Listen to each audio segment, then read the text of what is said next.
Assalamualaikum. Welcome back to my channel. My name is Farah Ahmed. My NEET 2020 score is 621 out of 720. In my previous video, मैंने आप लोगों को ये बताया था नीट के लिए बायो को 11th और 12th के बायोलॉजी को इफेक्टिवली कैसे पढ़ना चाहिए। मैं आज के अपने इस वीडियो में आपको केमिस्ट्री के बारे में बताऊंगी। सो चलिए वीडियो स्टार्ट करते हैं।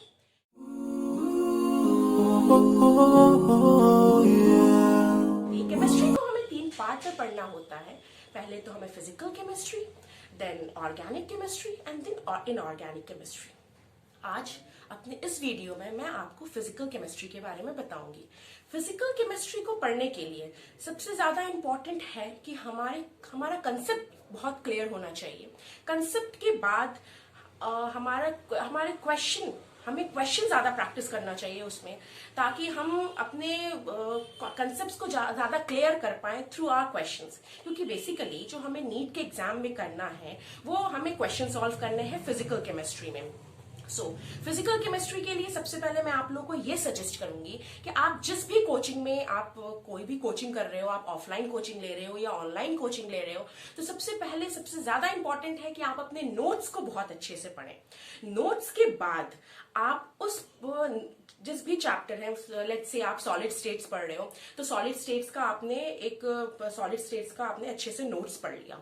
नोट्स पढ़ने के बाद उन नोट्स में से जो भी इंपॉर्टेंट फॉर्मूलेज हैं, लेट्स से सॉलिड स्टेट्स में हम डेंसिटी का फॉर्मूला पढ़ते हैं, सारी चीजें पढ़ते हैं, तो हम उन्हें एक पर्टिकुलर पेज में लिख लें। इससे क्या होगा कि हमें चीजें अच्छे से ध्यान रहेंगी कि हाँ, इस चैप्टर में हमें क्या क्या इंपॉर्टेंट चीजें थी या कौन कौन से इंपॉर्टेंट फॉर्मुलेज थे जो हमें, जैसे हम पैकिंग एफिशिएंसी के बारे में पढ़ते हैं और हम डेंसिटी के बारे में पढ़ते हैं, तो जितने भी इंपॉर्टेंट पॉइंट्स हैं हमने सॉलिड स्टेट से अपना जितने भी इंपॉर्टेंट फॉर्मुले हैं जो हमारे क्वेश्चंस में काम आएंगे वो हमने एक पेज में लिख लिया। उसके बाद इंपॉर्टेंट है, सबसे ज्यादा इंपॉर्टेंट, पास्ट ईयर के उस पर्टिकुलर चैप्टर के लिए क्वेश्चंस लगाना। और जो भी आप कोचिंग कर रहे हो, ऑफलाइन कोचिंग या फिर ऑनलाइन कोचिंग, उस कोचिंग के आपके पास मॉड्यूल्स होंगे, उस मॉड्यूल से आप उस चैप्टर के लिए क्वेश्चंस अच्छे से लगाओ। क्वेश्चंस लगाने से हमारा कंसेप्ट और क्लियर होता जाता है और सबसे ज्यादा इंपॉर्टेंट होता है नीट में कि आप अपना कॉन्फिडेंस अच्छे से डेवलप कर पाओ। स्पेशली क्वेश्चन, आपकी स्पीड अच्छी होनी चाहिए क्वेश्चन करने की। तो फिजिकल केमिस्ट्री के लिए तो मैं आप लोगों को यही सजेस्ट करूंगी, कोई भी आप चैप्टर उठाएं उसके पहले अच्छे से नोट्स पढ़ें, अपने कंसेप्ट्स को क्लियर करें। And the second thing is, आप उसमें से अच्छे से फॉर्मुलेस को सारे एक पेज पे लिख लो, या फिर आप एक फॉर्मूला चार्ट बना लो जो आप अपने स्टडी टेबल के आगे लगा लो, जिससे कि आप जब भी सुबह उठोगे या तब जब भी आप अपने स्टडी टेबल के पास जाओगे तो फिर आप उसको एक बार देख लोगे। ऐसे क्या होगी, चीजें आपको धीरे धीरे अच्छे से याद होने लगेंगी। और जब चीजें फॉर्मुलेज अच्छे से आपके दिमाग में आते जाते हैं तो जो आपकी कोचिंग में टेस्ट होते हैं, वीकली टेस्ट होते हैं या फिर जो मंथली टेस्ट होते हैं, उनमें आपको बिल्कुल भी प्रॉब्लम नहीं आएगी। वो ऐसे जैसे कि आपने एक फॉर्मूला चार्ट बना लिया और मान लीजिए आपका कल टेस्ट है, तो आपको फिजिकल केमिस्ट्री के लिए क्या करना होगा, बस आपने ऑलरेडी नोट्स पढ़ रखे हैं अपने, और इंपॉर्टेंट पॉइंट्स और इंपॉर्टेंट जो भी फॉर्मुलेज है फिजिकल केमिस्ट्री के वो आपने लिख रखे हैं। बस आप उन्हें एक बार देखिए और आपके क्वेश्चन में अच्छी प्रैक्टिस रहेगी तो आपकी स्पीड भी अच्छी रहेगी। इससे आप अपना स्कोर जो है फिजिकल केमिस्ट्री में यू कैन बूस्ट अप। और फिजिकल केमिस्ट्री में तो सबसे ज्यादा इंपॉर्टेंट यही होता है। और कोई भी चैप्टर हो, आपको उसके लिए क्वेश्चन प्रैक्टिस करना तो बहुत इंपॉर्टेंट होता है। पास्ट ईयर के क्वेश्चंस को एनालाइज करना बहुत इंपॉर्टेंट है।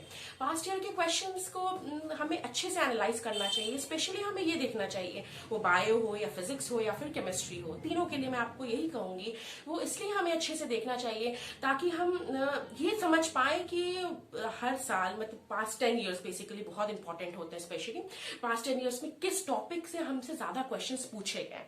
तो ऐसे क्या होगा, आपका एक कॉन्फिडेंट डेवलप होता जाएगा, चलो ये टॉपिक हो गया मेरा, इससे मुझे क्वेश्चंस आते हैं तो ठीक है। मतलब ऐसे आपको फिजिकल केमिस्ट्री हो या फिर ऑर्गेनिक हो, इनऑर्गेनिक हो, हर चीज के लिए मैं यही कहूंगी कि आपका एक कॉन्फिडेंस बूस्टअप हो जाता है। तो फिजिकल केमिस्ट्री में तो ये सबसे ज्यादा इंपॉर्टेंट है। आप जितने ज्यादा क्वेश्चंस प्रैक्टिस करो, नोट्स को आप पढ़ो, उसके बाद आप अच्छे से एक फॉर्मूला चार्ट तैयार करो, उसे रिवाइज करते रहो, और आप जो भी चैप्टर है पर्टिकुलर, आप उसके क्वेश्चंस अच्छे से प्रैक्टिस करो। आपको बूस्टअप हो जाएगा बिल्कुल, हाँ कि हाँ मेरा, आपको कॉन्फिडेंस बूस्टअप हो जाएगा कि हाँ मेरा ये पर्टिकुलर चैप्टर तैयार हो गया। ऐसे करके आप हर एक पर्टिकुलर फिजिकल केमिस्ट्री के चैप्टर को आप ऐसे ही तैयार करो। करो। फिजिकल केमिस्ट्री के बारे में तो मैं यही बोलूंगी। और रही बात ऑर्गेनिक केमिस्ट्री और इनऑर्गेनिक केमिस्ट्री, अगर मैं ऑर्गेनिक केमिस्ट्री की बात करूं, ऑर्गेनिक केमिस्ट्री में सबसे ज्यादा इंपॉर्टेंट होता है हमारा बेसिक कंसेप्ट। 11th क्लास की chemistry, organic chemistry 11th class की जो हम सबसे पहला जो पढ़ते हैं general organic chemistry, that is the most important chapter for your organic chemistry. अगर आपका जीओसी क्लियर है, जीओसी में हम बहुत सी बेसिक चीजें पढ़ते हैं, हम प्लस आई इफेक्ट के बारे में पढ़ते हैं, माइनस आई इफेक्ट के बारे में पढ़ते हैं, प्लस आर माइनस आर, ये सारे इफेक्ट्स के बारे में पढ़ते हैं। तो यही सारे इफेक्ट्स हमारे 12th की केमिस्ट्री में जाके हमें काम आते हैं। जब हम रिस्पेक्टिव चैप्टर्स को पढ़ते हैं केमिस्ट्री में, जैसे हम अमीन्स पढ़ते हैं, हम कार्बोक्सिलिक एसिड्स के बारे में पढ़ते हैं, और हम अल्कोहल फिनॉल ईथर पढ़ते हैं, हम हेलोएल्केन हेलोएरीन्स के बारे में पढ़ते हैं। तो जो जीओसी है वो हमारी जो भी हमने पढ़ रखा है वो हमें 12th में जरूर काम आएगी।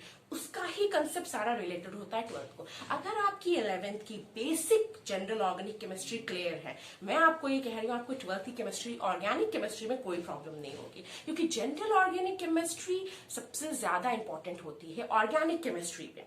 तो अगर आपका बेसिक सही है तो आप जो भी आपके पास नोट्स हैं, सबसे पहले आप अपना जीओसी सही करो। जनरल ऑर्गेनिक केमिस्ट्री आपकी अच्छी हो गई, उसके बाद आप उसके पास्ट ईयर के क्वेश्चंस देखो, उसके आप जितने भी आपके पास मॉड्यूल्स हैं जो भी आपके कोचिंग के, वो आप अच्छे से प्रैक्टिस करो उनके क्वेश्चंस। जीओसी करने के बाद आपके हाइड्रोकार्बन का चैप्टर आता है, आप उसे पढ़ो। उसके बाद फिर 12th की ऑर्गेनिक केमिस्ट्री के लिए मैं सजेस्ट करूंगी, ताकि इससे क्या हुआ है कि हमारे 11th का तो क्लियर हो गया, अब हम 12th के एप्लीकेशंस पे हमें प्रॉब्लम नहीं होगी। तो 12th की ऑर्गेनिक केमिस्ट्री तो बहुत ही ईजी होती है अगर आपकी 11th की केमिस्ट्री ऑर्गेनिक केमिस्ट्री क्लियर है तब। तो ऑर्गेनिक केमिस्ट्री में यही, और ऑर्गेनिक केमिस्ट्री में सबसे ज्यादा 12th में जो इम्पोर्टेंट है वो नेम्ड रिएक्शन होते हैं। मैं आप लोगों को ये सजेस्ट करूंगी, मैंने भी यही करा था अपने प्रिपरेशन के टाइम पर, जितनी भी नेम्ड रिएक्शन है उन्हें मैंने लिखकर अपने स्टडी टेबल के पास लगा लिया था। तो मैं जब भी देखती थी तो वो मैं उसे रिवाइज करती रहती थी, तो मुझे बहुत अच्छे से याद रहता था। तो ये बहुत इफेक्टिव होता है। बाकी आप देख लो आपके लिए कौन सी चीज ज्यादा सही होती है। देखो बहुत सारी बुक्स से पढ़ना सही कुछ नहीं फायदा होता है इससे। आप एक केमिस्ट्री की बुक के, एक केमिस्ट्री के सब्जेक्ट के लिए आप 10 बुक पढ़ रहे हो, दैट्स नॉट इफेक्टिव। आप एक सब्जेक्ट के लिए एक particular book low, let's say आपका कोई नोट्स है कोचिंग का, या फिर आपका कोई मॉड्यूल है जिससे आपको ज्यादा क्लियर होती हैं चीजें, तो आप उसको ही पढ़ो। रिवाइज करना ज्यादा इंपॉर्टेंट होता है 10 बुक से पढ़ने से ज्यादा। 10 बुक को पढ़ने से आप चीजें भूल जाओगे, पर एक बुक पढ़ लो आप और उसको रिवाइज करो, उसको अपने रिविजन में रखो, तो वो चीजें आप नहीं भूलोगे और आपकी चीजें भी ज्यादा आपको रिटेन रहेंगी। तो सबसे ज्यादा इंपॉर्टेंट होता है नीट के पर्सपेक्टिव में आपकी स्पीड कैसी है। सबसे ज्यादा जो मैटर करता है वो आपकी स्पीड मैटर करती है। आपका क्वेश्चन करने का कितना, आपके क्वेश्चन करने के लिए आपकी कितनी स्पीड है।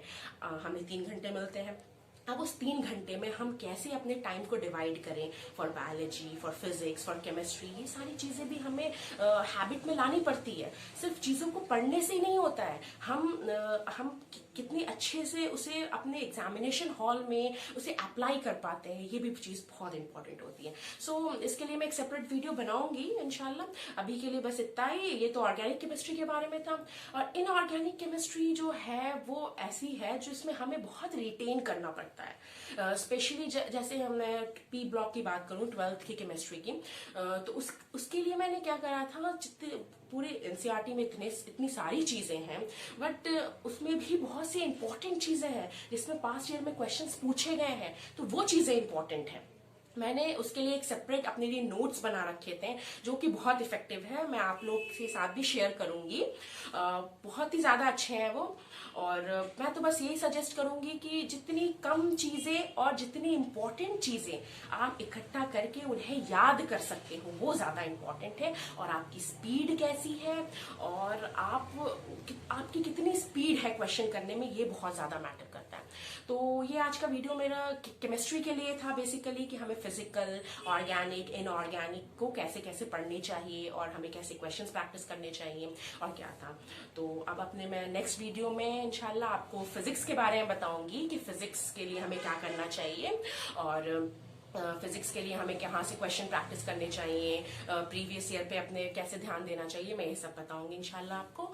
सो आज के लिए इतना ही। और आप लोग कमेंट में बताइए मुझे कि आप लोगों को किस टॉपिक पे वीडियो चाहिए, और मैं बहुत जल्दी अपने इस यूट्यूब प्लेटफॉर्म में मैं आपको केमिस्ट्री पढ़ाऊंगी, स्पेशली ऑर्गेनिक एंड इनऑर्गेनिक, बहुत जल्दी। तो आप लोग कमेंट में बताइए आप लोग को क्या क्या क्या पढ़ना है और क्या चीजें हैं। सो फिर इंशाल्लाह मैं जल्दी नए वीडियो के साथ अपने आती हूँ फिजिक्स के। So thank you so much and take care, bye.